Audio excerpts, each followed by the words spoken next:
Let's talk about I/O interfaces and why they are required. So before talking about I/O interface, what does the word interface generally refer to?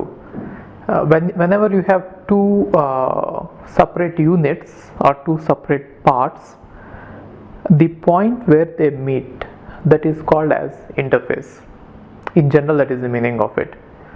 So are you getting it? Whenever you have two different parts, wherever they meet, that's what we call it as interface.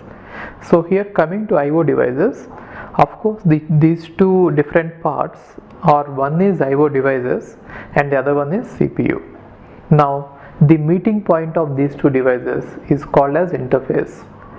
So I'll just tell you how the interface is used in the communication, and then we shall see why it is required at the first place. Okay, so I have listed some points why it is needed. Now let's see where it is needed, and then we shall see why it is needed, and then later we shall see how it is designed. Got it? So if this is the CPU, then there will be something called as bus. We generally call it I/O bus if it is mainly used for connecting the I/O devices. I/O bus. So internal bus is different from this bus. Internally, CPU is going to have one bus which is used to communicate between the resistors, memory, and the control unit and the logical unit, and this bus is different, which is used to connect the I/O devices, right? And now we have various devices. So one example of the device is keyboard, and maybe monitor, maybe you can say magnetic disc, right? And now for every device there will be something called as interface. So this is an interface, and again this is an interface, and this is an interface. So CPU and the peripheral will meet through interface. CPU and peripheral meeting through interface, CPU and peripheral meeting through interface, right? And as with every bus, there are three types of lines here. So one bus inside this, one small part, it is called as address bus, and the other part is called as control bus, and the other one is called as data bus. Address bus, control bus, and data bus. And all these three buses are connected to the interfaces, right? Like this.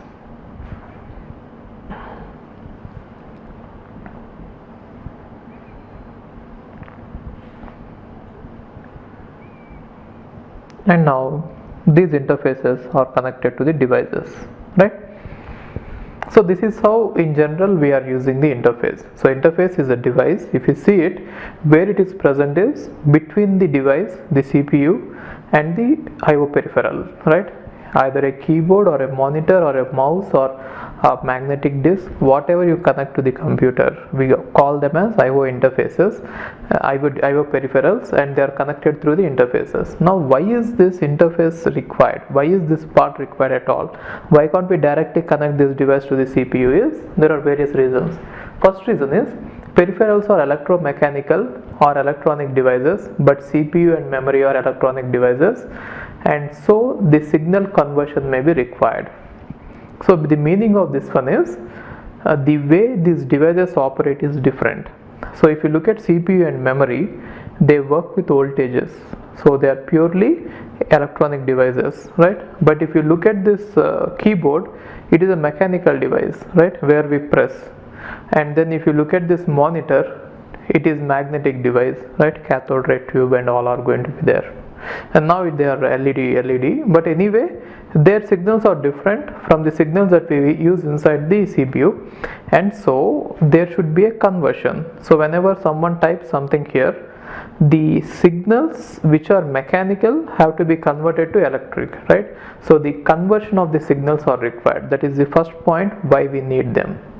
And the second one is I/O devices have slower data transfer rate, which means we have already seen that if you have to move a word from one register to the other register, or if we have to get something from memory, we were able to do it in just one cycle of the clock. And in most of the cases, the cycle of the clock will be normally 1 microsecond. 1 microsecond means 10 power minus 6 seconds, right? But then if you see the way keyboard operates, you can think of it, if you are typing very fast, we'll be typing maximum of 2 to 3 characters per second, not more than that, right? So in 1 second, this keyboard will be able to transfer only 2 to 3 characters, right? But then if you look at this CPU, in 1 second it is able to transfer nearly 1 million words. So there is obviously a speed mismatch between them. So that is why we need some kind of synchronization. Synchronization means you can think of it in terms of, let's say, printer. A printer is there. Assume that a printer is there, and then there is an interface connected like this. In case if you don't have this interface, and if you have CPU directly connected to the printer, the CPU will be sending the words at a rate of 1 million words per second, but then your printer may be able to print only 10 or 20 characters per second. So if CPU goes on giving 1 million characters, then it will obviously be overloaded, right? So it will not be able to manage that speed. So there has to be someone who has to manage between them, right? That is why we need it. And next point is, data codes and formats in IO devices are different from CPU and memory. So since these two are generally manufactured by different manufacturers, they will work with various different conventions. Some CPUs may use 64-bit word, and keyboards, they generally use 8-bit word, right? Therefore, when you are talking about a word, when you are trying to store something in the memory, you are supposed to get 64-bit units, but then your keyboard will be giving you only 8-bit units. So you have to convert them somehow, right? So that when you send it to the memory, it should be converted into 64 bits, and when you take out from the memory, it should be again converted into 8 bits, right? And also sometimes there are various conventions being used, like big endian, little endian, all those. So whatever it is, I mean to say that the way these are designed is different from the way these are designed. Therefore there will be a mismatch of, obviously. So we have to somehow cope up with this, and interface will help us there. And the next one is, you might sometimes think that, okay, why don't we build all the logic that is required in the interface into the CPU itself? Yes, you can try doing that, but then there are various difficulties. The reason is, there is no all the devices are of different types. So even if you build the CPU to communicate with a keyboard, it may not be able to communicate with the monitor. And even if you try accommodating all these logic into the CPU, tomorrow your devices might change, and so your CPU has to change. So instead of having that headache in the CPU, we are keeping it outside. So one reason is, there are a lot of devices, and the devices themselves are different. It is not that all the devices are same. So that is the reason all the devices are different from each other, and so we need an interface so that we don't need to handle all those differences in our CPU, right? So we cannot restrict a user to use only one type of keyboard, or to use only a keyboard, right? So there are various types of devices, and all of them are different. In order to operate them, we need interfaces, right? And now if you see this, let's talk about how this IO bus is going to operate, the same way how our normal bus will operate. So first of all, CPU will place some address on the address bus. Using this address, our peripherals, all the peripherals will read the address which is present here, and then they will understand that there is some address present, and now they will decode it. In case if the address refers to a particular interface or a device, then that particular interface will be ready for the next action, and all the remaining interfaces will not take any next action, right? So once, let us say, you have identified that there is something required, and suddenly you have you have sent the address. So assume that in our case, let us say you want to print something, okay? Then you will place the address of the printer on the address bus. Then this particular interface will get activated and all the remaining interfaces will get deactivated, okay?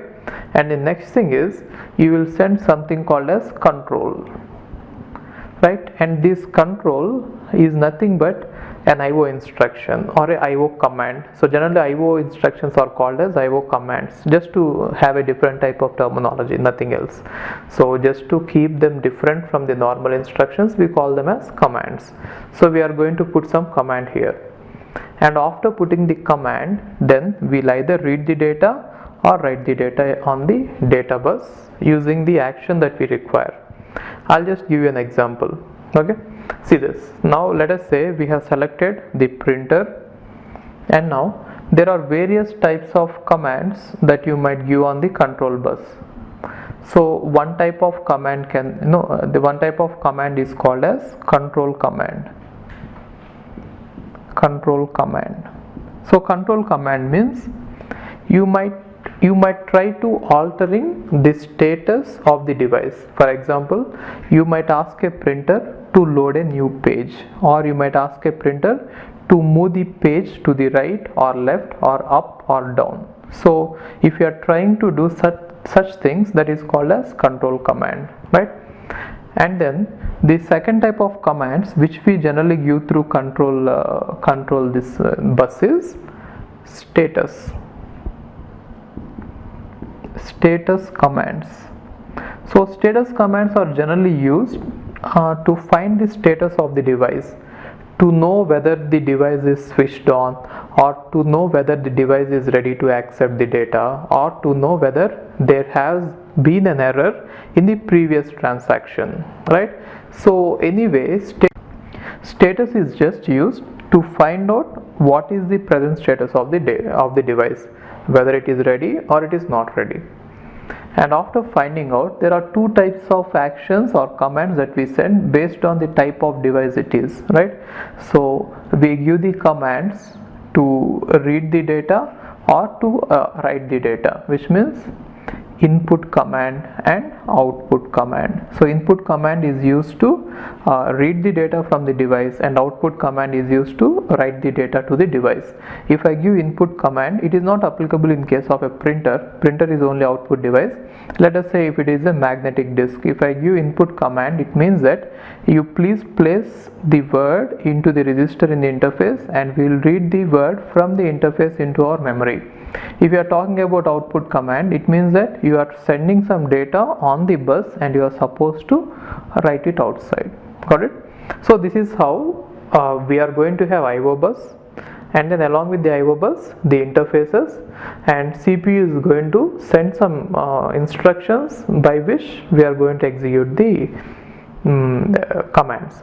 So what is the need of all this? The need is simple. In one simple word, if you ask me why we need all this, because our input IO devices are very slow and CPU is very fast, and so we need some faster transmission between them, or I don't want to waste CPU in doing all these things, right? So slowly we'll get to that point where I'll be showing you how we are going to use direct memory access. Okay, so these are all basics. We shall go there slowly, but then we'll be getting some theory questions here. That is why you please take a note of all these points. There will be some theory questions. Okay. Hi, if you are planning to do masters, then doing masters abroad is better than doing masters in India. I'll give you all the reasons. So first reason is, out of 1 lakh students who take GATE every year, there are only 500 seats in old IITs. So all the IITs put together have an acceptance rate of 0.5%, and IITs, universities better than IITs, they have very good acceptance rate like 30%, 40%, but all the IITs put together have an acceptance rate of 0.5%. And if you are working hard to get into IIT Bombay's ranking is 177. and IIT Roorkee's ranking is 400. If you are happy to get into IIT Roorkee, then getting into universities better than IIT Roorkee is easier compared to getting into IIT Roorkee. And looking at the salaries for computer science, for software jobs, if you have done your masters in computer science in US, the salaries are ranging from 80 lakhs per year to 1.2 crore per year. So even if you take an average of 1 crore per year, your savings will be much higher than the salaries in India. After taxes and your cost of living, you can easily save 40 to 50 lakhs per year. And in India, the maximum jobs that you get is around 30 lakhs. So your savings will be much greater than the salaries in India. And these are all the services that we provide. University shortlisting. So depending on your profile, we will shortlist what are the universities that you have to apply, and statement of purpose building, and then LOR guidance, and GRE and English test assistance, and education loan assistance. So you don't have to have any collateral, which means without any security, now you can get education loan. Getting education loan is very simple these days, and whatever the amount of fee that you have a range of universities. You can apply for 10 lakh universities, 20 lakh universities, or 50 lakh universities. But whatever it is, you are going to get complete education loan, and you can pay off your education loan in 1 year after you get a job. And then we do visa assistance, mock visa interviews, and then connecting with the university alumni. So now you might ask why we should join Game of Visas. So the answer is we have 90% success rate, 99% success rate. And these are all the destinations that we guide the students to. So we guide students to any country that you want to go. So now it is not just USA. We guide to UK, Germany, Australia, Canada. So we guide students to all the countries. We work with all the destinations. And if you are interested in going abroad, you have to just drop us a message on this WhatsApp number 9494 555 454. Okay, thank you.